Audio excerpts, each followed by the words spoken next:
Aquí en la Escuela de Pacientes, en este espacio de entrevistas a personas expertas sobre temas de salud que nos preocupan. Hoy vamos a hablar del riesgo vascular. El hashtag que vamos a utilizar es riesgo vascular. Y tenemos hoy con nosotros aquí en la Escuela de Pacientes a una persona experta en este tema, que nos va a aclarar todas las dudas que hemos recibido a través del correo electrónico, a través de las redes sociales, a través de la página web de la Escuela de Pacientes. Tenemos hoy con nosotros al doctor Ovidio Muñiz. Muchísimas gracias por estar aquí, por venir desde Sevilla hasta Granada para estar con nosotros y para ayudarnos a saber más, a entender más todo este mundo del riesgo vascular y, sobre todo, a aprender mucho sobre qué tenemos que hacer para cuidarnos. Pues muchísimas nada, gracias. Encantado Ovidio. por venir. Muy bien. Ovidio es médico, es médico y es un profesional que trabaja en el Hospital Virgen del Rocío de Sevilla.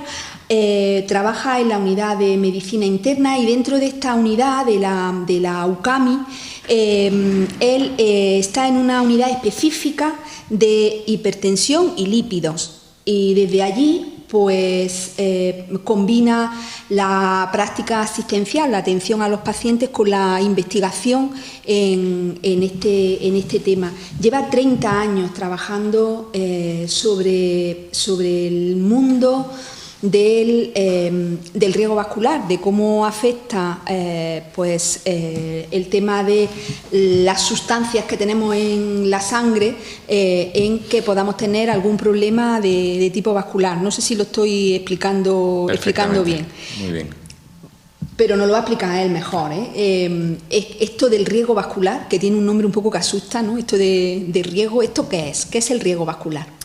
Bueno, el riesgo es la posibilidad de desarrollar algún evento cardiovascular a lo largo de la vida, y se han identificado una serie de factores que hacen que esto sea más probable, ¿no? Naturalmente, entre estos factores, pues uno que nos juega siempre en contra es la edad.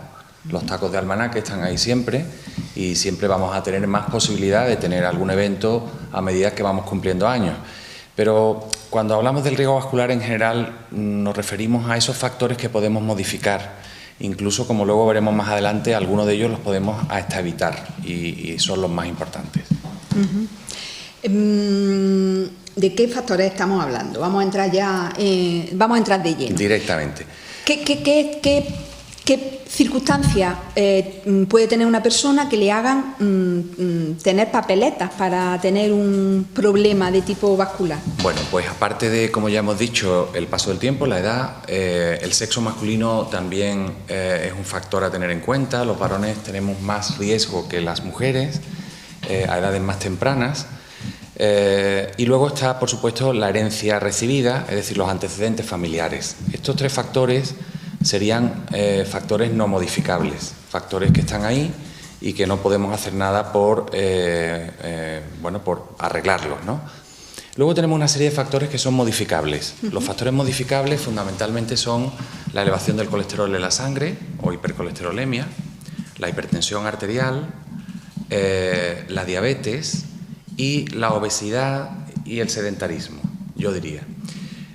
Hay un factor esencial, que lo dejo para el final por su importancia, que yo diría que es un factor evitable, no ya modificable, sino evitable, que es el tabaco. El hábito de fumar cigarrillos realmente es de los más importantes, si no el más importante, sobre todo porque más que controlarlo, lo podemos evitar, y nuestro riesgo va a disminuir muchísimo si somos capaces de abandonar este hábito.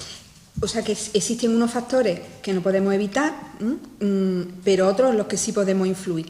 ¿Y qué peso tienen en el riesgo vascular los factores que podemos modificar, que podemos disminuir o que podemos evitar totalmente, como el tabaco?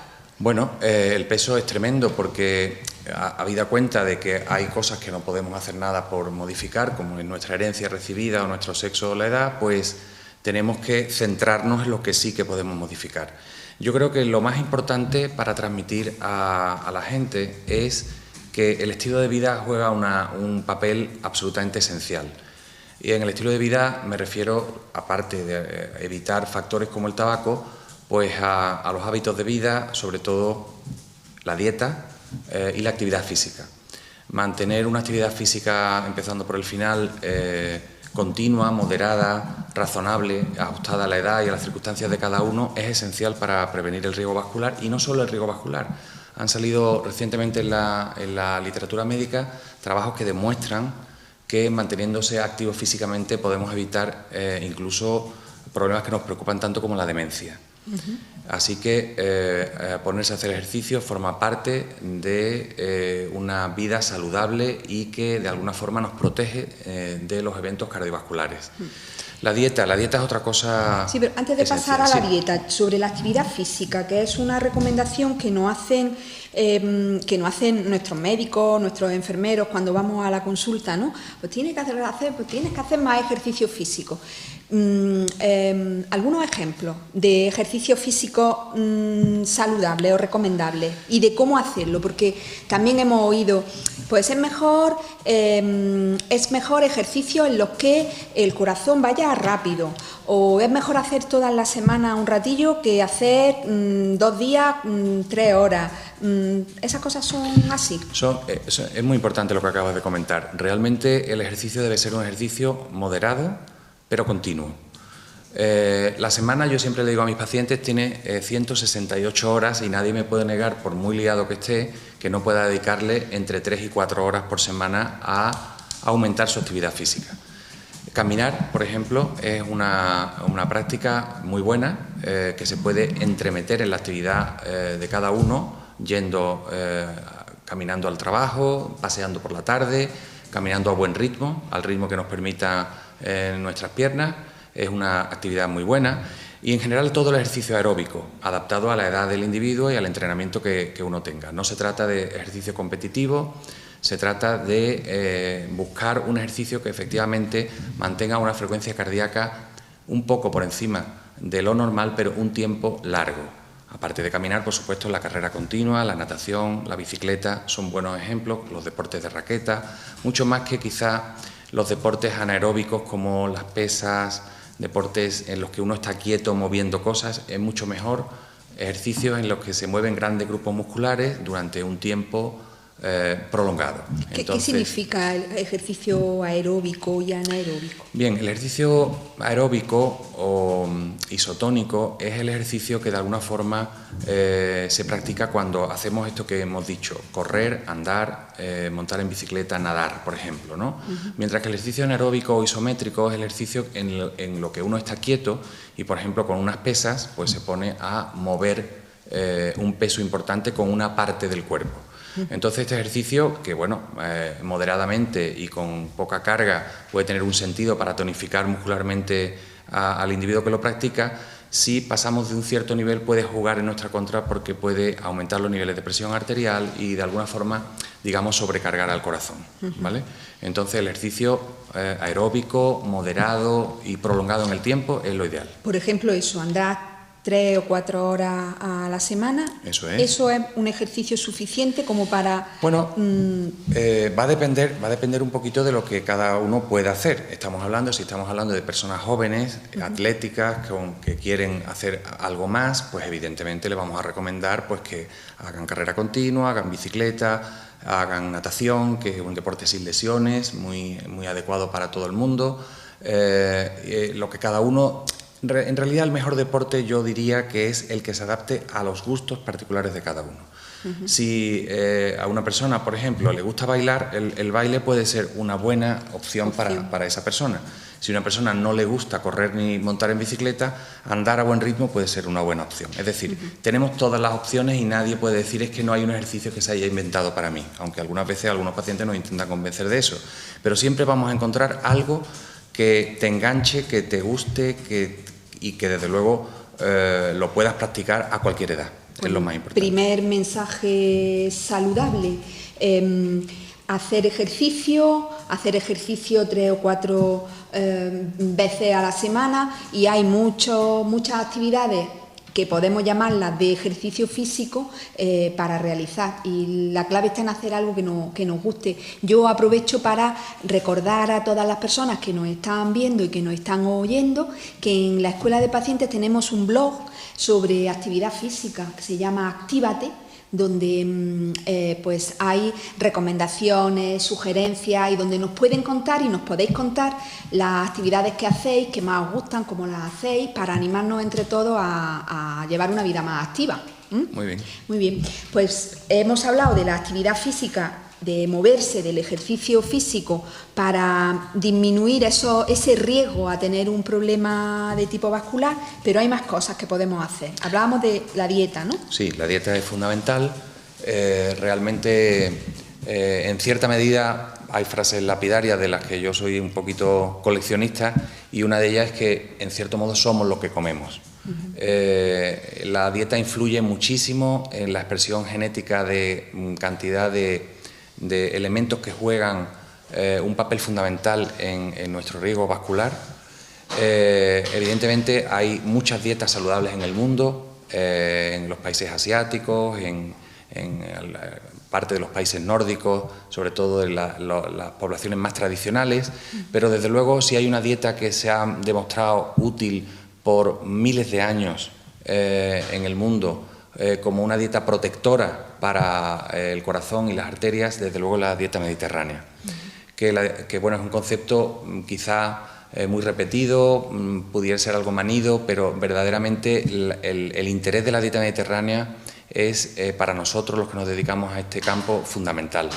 Recientemente sabéis que se ha publicado en una de las mejores revistas médicas del mundo un trabajo español que ha tenido una importante participación andaluza en cuanto al reclutamiento de pacientes, en el que se demuestra por primera vez de una forma fehaciente que seguir una dieta mediterránea rica en aceite de oliva, también en frutos secos, nos protege claramente de eventos cardiovasculares. Había muchas evidencias previas, desde hace ya muchísimos años, que los países mediterráneos tenían menos eventos cardiovasculares que países que seguían dietas con otro tipo de grasas en su composición, pero este trabajo ha sido el aldabonazo definitivo para que todos sepamos que haciendo la dieta que hemos hecho toda la vida, la dieta de nuestras madres y nuestras abuelas, realmente es como estamos mejor protegidos. Una dieta que se basa fundamentalmente en el consumo de aceite de oliva como parte o como grasa esencial culinaria, pero también que es muy variada, muy rica en frutas, hortalizas, verduras, que el pescado forma parte esencial del aporte de proteínas. El vino también, moderadamente, también puede contribuir a protegernos de los múltiples factores que pueden oxidar algunos de los elementos que luego nos que entraremos luego más tarde a comentar. Y en definitiva, pues la dieta tradicional, lejos de los alimentos procesados, de los alimentos de alguna forma de preparar fácil, de calentar solo, sino preparados en la casa con los alimentos frescos comprados en los mercados tradicionales tan buenos que tenemos en Andalucía, pues realmente yo creo que forma parte no esencial, es la base realmente de la prevención cardiovascular. Pero sin embargo hemos oído muchas veces que el aceite, los frutos secos que decían, ¿no?, pues engordan mucho, ¿no? Y también contabas que la obesidad es también un factor de riesgo, ¿no? ¿Cómo hacemos? ¿Qué cantidad, complicado, no? Será cuestión de cantidad, ¿no? Sí, naturalmente. Las grasas, todas las grasas tienen las mismas calorías. Es decir, el aceite de oliva tiene las mismas calorías que la mantequilla, gramo a gramo, considerado 9 calorías por cada gramo, o que el tocino, o que las grasas saturadas de origen vegetal, que son tan perjudiciales.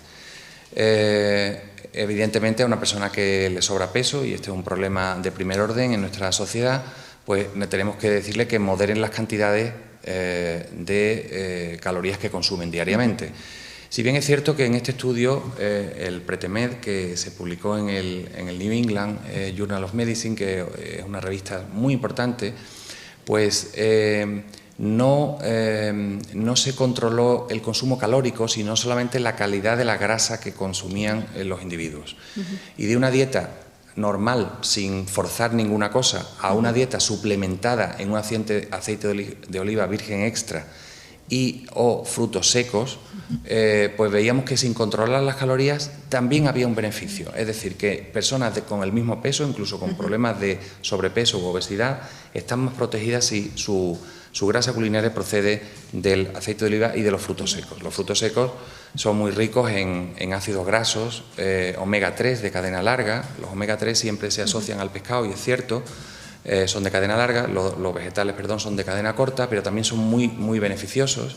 Hay que tener cuidado si están fritos, según en qué aceite y la cantidad de sal que llevan.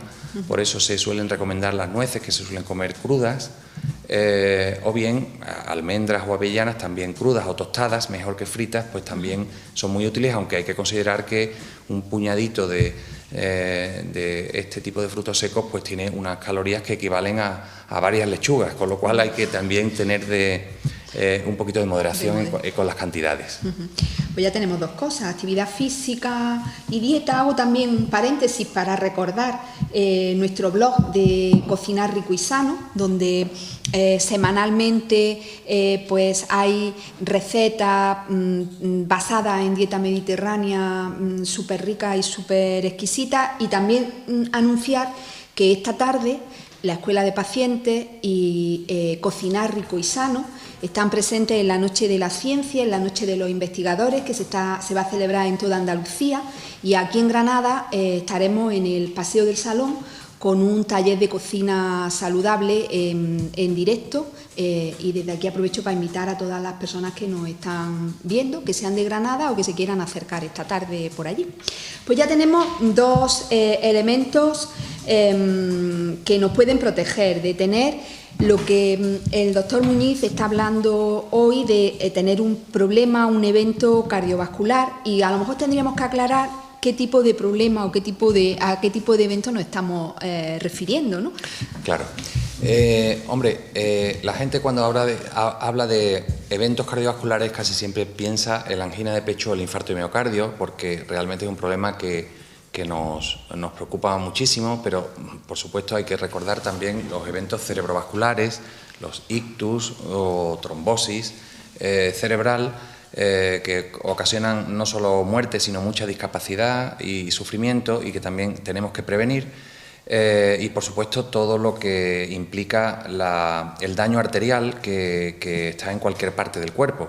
En los miembros inferiores, por ejemplo, la arteriopatía periférica ocasiona dificultades para moverse y también puede tener consecuencias en los grandes vasos que se dilatan y que pueden llegar a formar lo que llamamos aneurismas, que en un momento determinado pueden ser una fuente de problemas muy serios. Es decir, no es solo el corazón, que por supuesto es uno de los órganos fundamentales al hablar del riesgo vascular, también tenemos que pensar en el cerebro y en las arterias de cualquier localización. ¿Y cómo podemos saber si estamos en riesgo? Bueno, como ya comentábamos, si el paciente o el individuo tiene una herencia en su familia en el que haya presentación de este tipo de eventos cardiovasculares, sobre todo pronto en la vida, esto nos tiene que poner en guardia realmente, porque puede haber factores genéticos que de alguna manera estén influyendo, y conviene que estas personas consulten a su médico de cabecera y eventualmente a las unidades de riesgo vascular que están en todos los hospitales de nuestra red sanitaria, para evaluar qué factores son los que están influyendo en esa familia, porque hay factores genéticos que se pueden descubrir y que pueden ayudarnos a prevenir mejor esos eventos en la vida futura. De hecho, cuando se presenta un evento pronto en la vida, realmente es una oportunidad excelente para estudiar no ya solo al individuo, sino a su familia.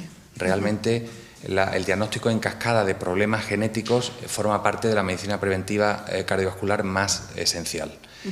En segundo lugar, aparte de los antecedentes familiares, pues conviene que a partir de una cierta edad, pues aparte de controlar nuestro peso, nuestra dieta, como ya hemos dicho, el ejercicio, pues nos midamos alguna que otra vez la presión arterial, con independencia de que tengamos o no a mano un aparato en casa o de algún vecino, pues podemos en la farmacia o en el propio médico de cabecera tomarnos la presión arterial o en la enfermera de cabecera.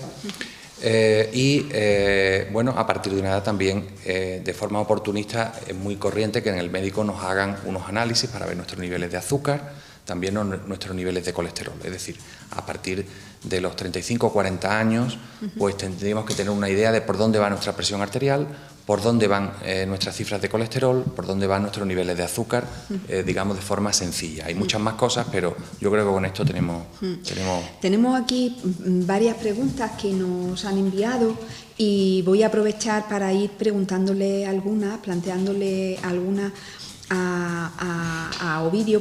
Por ejemplo, hay una persona que nos dice, nos pregunta si la herencia es muy determinante, ¿no? Y cuenta su caso. Dice, tengo muchas familias, hombres, que han tenido algún problema de corazón. Yo tengo 42 años, soy hombre y fumo. Dice, gracias, doctor. Bueno, pues yo lo primero que le diría a este participante en el chat es que lo primero que tiene que hacer, obviamente, es dejar de fumar. Yo siempre digo que las peores enfermedades, desde mi punto de vista al menos, no son las que se heredan ni las que se contagian, son probablemente las que se busca uno, porque cuando uno tiene un evento cardiovascular que a lo mejor le deja con secuelas permanentes, muchas veces los individuos se lo echan en cara a sí mismos y piensan que qué me hubiera pasado a mí si yo le hubiera hecho caso al pesado de mi médico que tantas veces me ha dicho que deje de fumar. Una vez dicho esto, que no me canso de repetir, yo creo que es obvio que si en una familia hay varios miembros que han tenido problemas cardíacos, es evidente que hay que estudiar a la familia y bueno, hay que estudiarla hasta donde nos permita la medicina actual. Hoy en día tenemos la suerte de contar con unidades que pueden hacer el diagnóstico genético de un buen número de enfermedades que afectan a las coronarias, como nos cuenta este participante. A la cabeza de todas ellas probablemente está la hipercolesterolemia familiar. La hipercolesterolemia familiar no significa solo tener el colesterol alto en la familia, que también, por supuesto, sino que significa que son individuos que tienen una familia con muchos eventos en el árbol genealógico. Muchos de ellos tienen además depósitos fuera de las arterias, en las córneas, en los tendones, y presentan esos eventos pues entre 15 y 25 años antes de lo que se presenta en la población general. Son familias que tenemos que estudiar cuando en un hospital se presenta una persona joven con un evento cardiovascular, con un infarto o una angina de pecho, pues tenemos que no conformarnos con estudiar a esa persona, sino ir a la familia, porque podemos detectar niños en esa familia que hayan heredado ese rasgo y podemos empezar a modificar su estilo de vida desde muy pronto, incluso en algunos casos a tratar farmacológicamente desde muy pronto en la vida. Si a un individuo con hipercolesterolemia familiar lo detectamos pronto y empezamos a tratarlo cuando conviene, en los varones que tienen mutaciones muy graves, con familias con muchos eventos, podemos tratar a los varones alrededor de los 10 años y a las niñas que tienen este tipo de problemas, normalmente preferimos esperar a que hayan tenido la primera regla, después de la primera regla. En esa edad tan temprana de la vida ya estamos empezando a tratar en algunos casos. Si los tratamos, pues su riesgo cuando tengan 40 o 50 años va a ser como una persona que no tiene el problema, con lo cual la importancia de la detección es clave y para eso hay un plan nacional que se va a poner de detección, que se va a poner en marcha. Nosotros tenemos un plan piloto en nuestro hospital para detectar a todas estas familias en nuestra área hospitalaria. Tenemos ya más de 500 diagnósticos genéticos hechos ya y vamos por el camino de detectar a todos los que teóricamente están en nuestra área hospitalaria y realmente es muy importante traer a esas familias a la consulta para empezar a hacer prevención desde muy pronto. Qué importante y qué interesante. Hay otra pregunta también que no sabemos si la hace un hombre o una mujer de edad parecida a la anterior participante, dice: tengo 43 años, fumé durante 20 años y ahora no fumo desde hace 1. Y pregunta si tiene mucho riesgo vascular y a partir de cuándo se puede reducir este riesgo. Me imagino que a partir de cuándo tiempo desde que deja de fumar. Sí, esto es muy interesante. Yo también soy coleccionista de exfumadores, porque a mí cuando tengo un fumador delante, inmediatamente dejo de hacer todo lo que estoy haciendo en cuanto a recogida de datos en la consulta y ya solamente me preocupa que el individuo entienda bien que tiene que dejar de fumar. Si ha dejado de fumar, aparte de darle la enhorabuena, yo tengo que decirle que aproximadamente al año, como nos cuenta este participante, no sé si es él o ella, pues el riesgo de sufrir un síndrome coronario agudo se iguala bastante al de la población general. Bien cierto es que hay otros problemas asociados al tabaco, porque obviamente todos sabemos que el tabaco se asocia a otras muchas enfermedades pulmonares, tumorales, etcétera, y en eso sí se tarda más en igualarse a la población general. Por término medio, digamos que a los 10 años de haber dejado de fumar, el riesgo global de un fumador se asimila bastante al de una persona que no ha fumado nunca, con lo cual, pues animar a dejar de fumar mientras más pronto mejor a los fumadores que ya lo son, pues forma parte de cualquier estrategia de prevención. Claro, eso también es una buenísima noticia, que en un año el riesgo de tener un problema de corazón pues casi es como el de una persona que no ha fumado nunca, ¿no? Muy importante. Eso es muy importante, una muy buena noticia, ¿no? Que tiene que animar a todas las personas que estáis en ese proceso, que un año se pasa volando y los beneficios pues son estupendísimos, ¿no? Quería también plantear un tema con respecto a los fármacos, ¿no? A poder controlar o disminuir el riesgo vascular con fármacos, porque aquí encontramos personas que se plantean, están como en los dos polos, ¿no?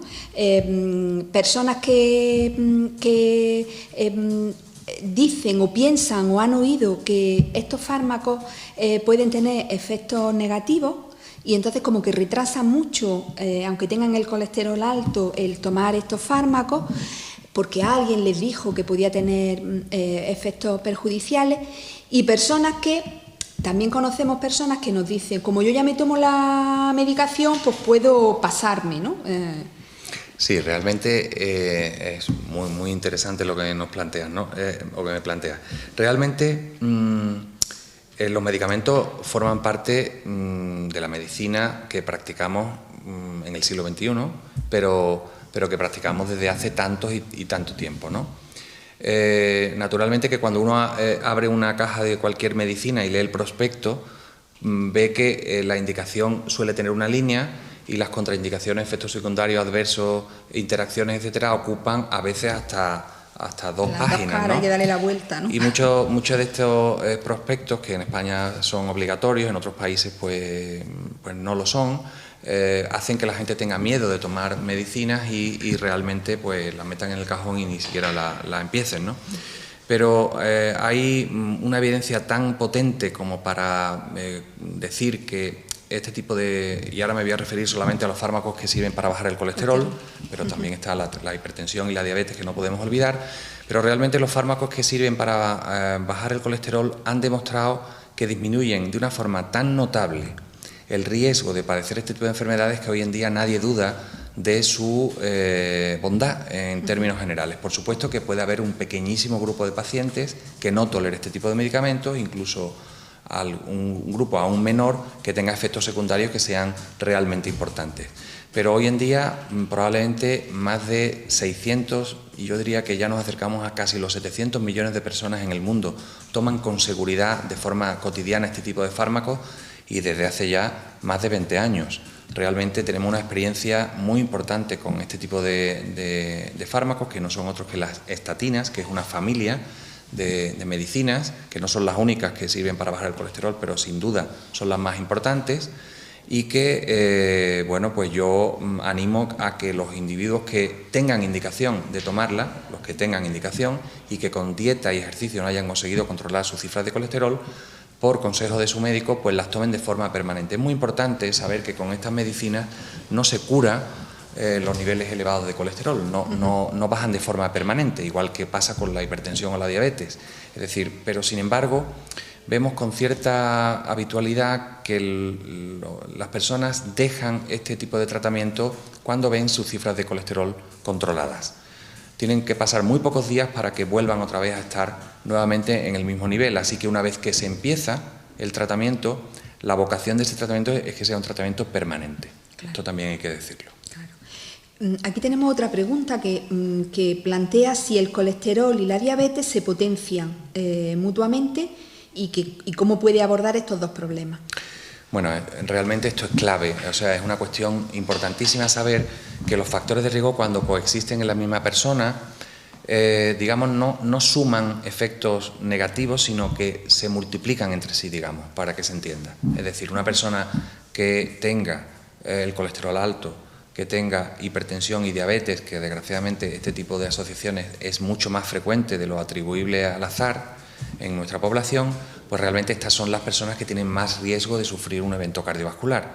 Entonces, cuando vemos cualquier paciente que tenga o que nos consulte por uno de estos problemas, tenemos que en ese tipo de población hacer un despistaje, digamos una investigación para ver que no tengan los otros factores, porque lo ideal es atacar al riesgo vascular por todos los flancos que podamos. Es decir, controlar todos los factores que presente un individuo. Tenemos aquí también algunas preguntas. Aquí hay una mujer que dice: tengo 41 años y desde muy joven tomo diclofenaco para los dolores de la menstruación y he leído que el uso continuado de antiinflamatorios puede producir riesgo vascular. Bueno, realmente los antiinflamatorios no esteroideos como el diclofenaco o el ibuprofeno, que mucha gente toma de forma espontánea, sin consultar con el médico y cuyo consumo en España es realmente muy elevado, pues efectivamente contribuye a elevar sobre todo y ante todo los niveles de presión arterial. Hombre, tomado para los dolores de la menstruación, pues realmente yo asumo que se toman a lo mejor unos días al mes, bueno, pues a lo mejor 2 o 3 días, y eso podría tener un efecto realmente pequeño sobre el riesgo vascular, ¿no? Salvo que se tratara de una paciente ya hipertensa. Entonces tendríamos que buscar una alternativa. Distinto es personas que tienen problemas osteoarticulares, artrosis, problemas de columna, etcétera, que sí son adictos a tomar este tipo de medicamentos porque le alivian sus molestias y realmente pues lo toman de una forma pues casi cotidiana, y estos individuos sí que suelen venir a la consulta muchas veces con niveles de presión arterial muy altos. De hecho, cuando un paciente tiene una crisis hipertensiva, con independencia que haya olvidado su medicación o esté tomando más sal de la cuenta, lo primero que hay que preguntarle: ¿usted está tomando? Muchas veces te dice el paciente: pues sí, he tenido una ciática y he empezado a tomar ibuprofeno cada 8 horas y llevo así pues 6 semanas o 5 semanas. Y el paciente viene con la presión elevadísima. Pues una de las primeras cosas que hay que hacer es aconsejarle que tome otro tipo de analgésicos que no sean antiinflamatorios, que los hay, y que le pueden aliviar de sus molestias y no tienen los efectos secundarios de los antiinflamatorios, que bueno, tienen un efecto sobre todo sobre el riñón, que de alguna forma pues hay que tratar de evitar. Me refiero al abuso de esas sustancias. No estoy tratando de decir que se evite su toma puntual o por días contados, pero utilizados de forma cotidiana, pues sí que pueden tener un efecto negativo. De todas maneras, a esta señora le podríamos aconsejar que se tomara la tensión, a ver cómo está, ¿no? Naturalmente, cualquier excusa es válida, como suele decirse, para vigilar los factores de riesgo, y un motivo para tomarse la presión arterial, como cualquier otro, puede ser: estoy tomando antiinflamatorios, voy a ver si me está influyendo sobre mi presión arterial. En contra de lo que la gente cree, la hipertensión la mayoría de las veces suele ser asintomática completamente. Y la mayor parte de las veces que un individuo va al médico a consultarle porque ya sabe que tiene la cifra de presión elevada, se ha enterado de una forma casual. Pues algún vecino, amigo o familiar tiene un aparato de toma de presión que afortunadamente se están difundiendo mucho, y bueno, la gente dice: venga, a ver cómo tengo la tensión, y de repente se da cuenta que tiene la presión alta. Entonces, realmente no en los niños ni en los adolescentes, pero sí a partir de los 30, 35 años, tomarnos alguna que otra vez la presión arterial por cualquier motivo es una práctica yo creo que es lógica de recomendar, porque descubrir pronto unos niveles elevados de presión arterial nos van a permitir aconsejar mejor a ese paciente. Pues otro consejo y otra cuestión que podemos hacer pues este fin de semana mismo, ¿no? Pues sí. Andamos, paseamos, comemos saludable y nos tomamos la tensión por si acaso, ¿no? Aquí una participante nos dice que tuvo diabetes en los 3 embarazos que ha tenido. Y entonces se preocupa de si esa diabetes durante el embarazo pues puede ser un factor de riesgo y si debe hacer algo de tipo preventivo. Bueno, pues también es otra cuestión de una importancia total, ¿no? Realmente el embarazo nosotros lo vemos en nuestra unidad como si fuera una especie de laboratorio de pruebas. Es como el embarazo, es como de alguna manera en algunos pacientes que tienen no solo diabetes sino hipertensión gestacional, es como si la mujer se viera a sí misma retratada 30 o 40 años después, de alguna forma. Es decir, naturalmente que padecer una diabetes durante el embarazo o hipertensión durante el embarazo predispone a tener estas condiciones más adelante en la vida. Por tanto, si hay que aconsejar mejor o más intensamente a un grupo en particular, es a las mujeres que han tenido este tipo de problemas durante el embarazo. Fundamental en este caso es el peso. Es una cosa con la que tenemos que luchar y las mujeres, pues, no es raro, no es nada inhabitual que pongan peso durante el embarazo y gran parte de ese peso ya se lo quedan para siempre. Yo, una práctica que tengo en la consulta muchas veces, cuando veo a una señora de mediana edad que está con un sobrepeso o una obesidad clara, es preguntarle cuánto pesaba cuando se casó o cuánto pesaba cuando tenía 25 años. Y la mayor parte de las veces te dicen: uy, doctor, si usted me hubiera visto, yo pesaba 50 kilos. Bueno, y de 50 a 90, ¿qué ha pasado? Y siempre te suelen responder, o habitualmente te dicen: usted sabe, los embarazos. Bueno, los embarazos duran 9 meses y los niños pesan 3 kilos, no llegan a 4 la mayor parte de las veces. Cuando hay diabetes pueden ser más grandes, ¿no?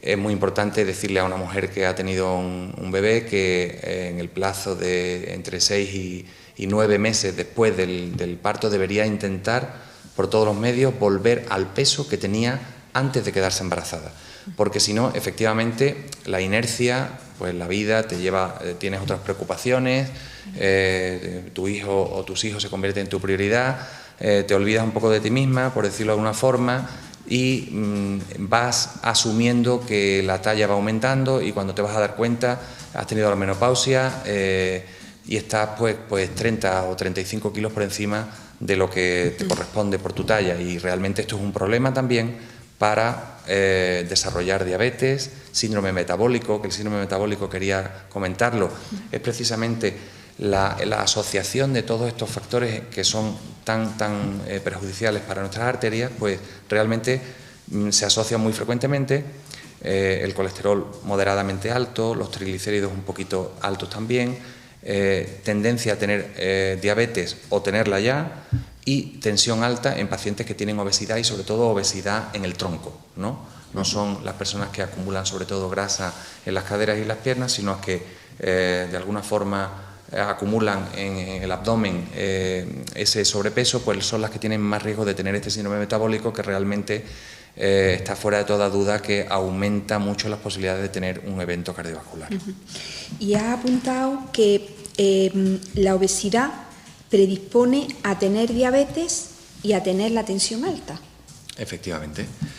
La obesidad está detrás de la epidemia mundial de diabetes que estamos viviendo, no solo en Europa, pero también, por supuesto, en los Estados Unidos, donde hay un problema de primer nivel, pero en los países emergentes, en China, en India, en Brasil, en México, realmente la proyección que hacemos hoy en día, teniendo en cuenta los niveles de obesidad en esas poblaciones, para el año 2030, que son las predicciones más actuales, pues son realmente devastadoras.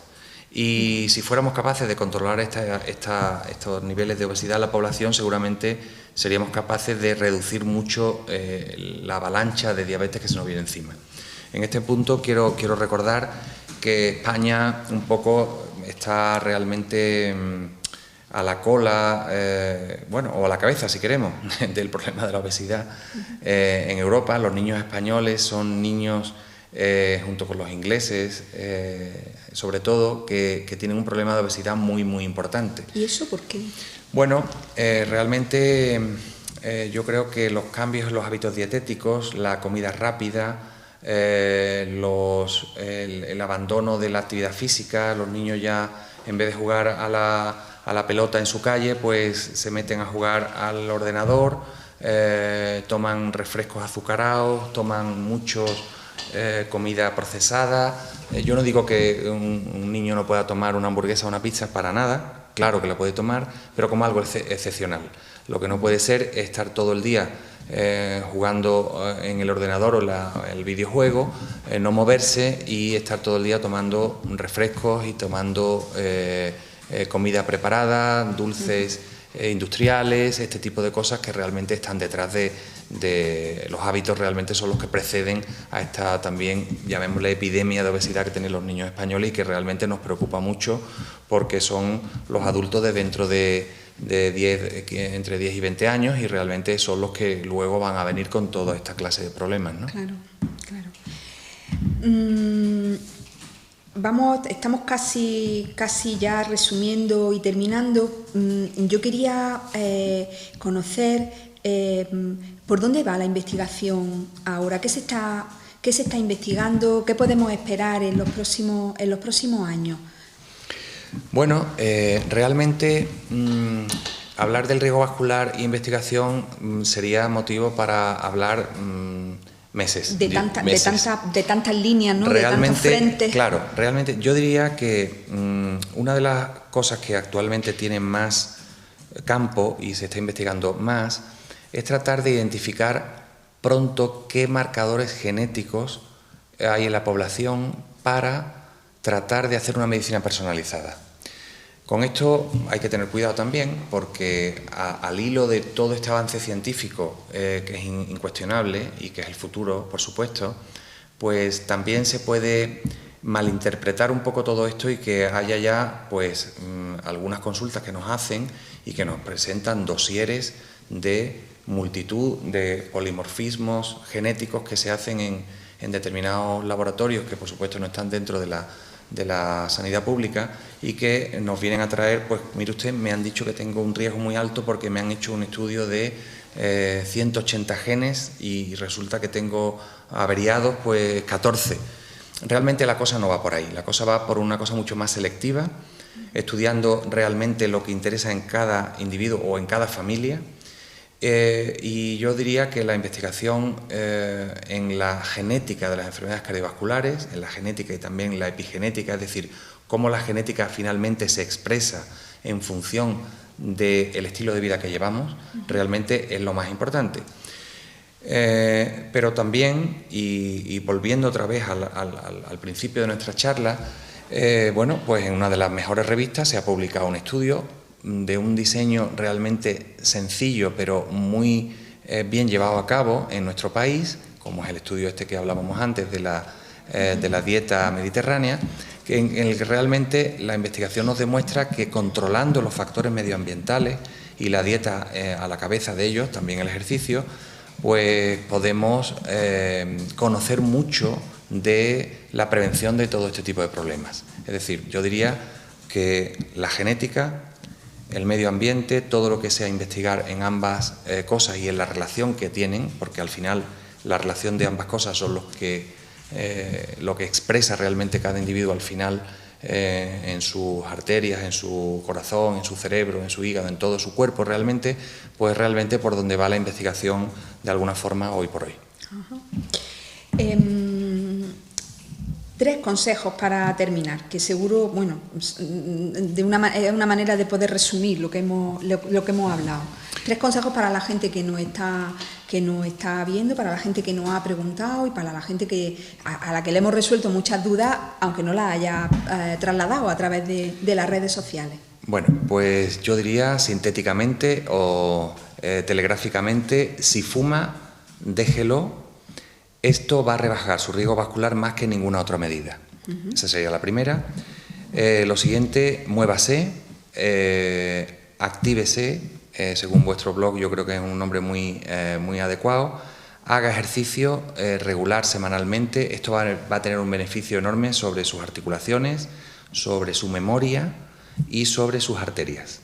Y luego disfrute de la comida de toda la vida. Comparta con sus amigos las comidas que más les gustan. Es un momento de encuentro en la familia, es un momento para compartir y disfrutar las recetas de toda la vida, que son tan extraordinarias. Huya de los alimentos preparados, haga usted su propia comida, acuda a su frutero, a su pescadero, a su carnicero y haga usted las cosas en casa, que es una cosa divertida y que realmente nos puede ayudar mucho a proteger nuestro corazón y nuestras arterias. Pues muchísimas gracias, Ovidio. Ha sido una entrevista estupenda. A mí me ha parecido muy clara, ha sido muy agradable. Y bueno, y cada vez más, y Ovidio es un ejemplo, nos encontramos a profesionales, a médicos que hablan de la vida cotidiana, que no solamente hablan de enfermedades y de fármacos, sino que hablan de la vida cotidiana, que no dan miedo, sino todo lo contrario, y que además utilizan un lenguaje que entendemos, que comprendemos y que además nos sirve pues para ser más sanos y más felices. Muchísimas gracias. Muy bien, a vosotros. Y muchas gracias a vosotros por estar ahí y por seguirnos cada semana.